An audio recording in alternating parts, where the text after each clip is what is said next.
This is the sari అండి, handloom silk. ఇగోండి. Hi Sirisha, hi మా.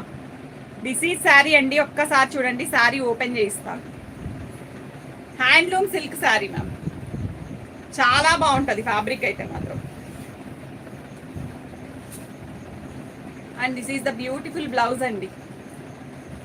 ఎస్ సుధారమ్య మ్యామ్, నచ్చిందా శారీ? ఇదిగోండి శారీ ఓవరాల్ లుక్ వచ్చేసరికి మనకి హ్యాండ్లూమ్ సిల్క్లో బ్యూటిఫుల్ ఫ్యాబ్రిక్ అండి. ఇదిగోండి పళ్ళు. ఓకేనా? మన పేజ్లో ఇంతవరకు గివ్అవే ఇచ్చిన శారీస్ అన్నీ ఫాలో అయిన వాళ్ళకి తెలుస్తుందండి, చాలా బాగుంటాయి. కాల్స్ చేయొద్దు మ్యామ్, నేను లైవ్ తర్వాత రిప్లై ఇస్తాను. రిప్లై అయితే వస్తుంది. గివ్అవే 100 లైక్స్ అయితే గివ్అవే మ్యామ్, చెప్పాను కదా శ్వేతాక మ్యామ్. ఇదిగోండి beautiful sari, giveaway sari, screen shot తీసేసుకోండి. ఇప్పుడు గివ్అవే నేమ్ ఎవరిదైతే వస్తుందో వాళ్ళు కంపల్సరీ షిప్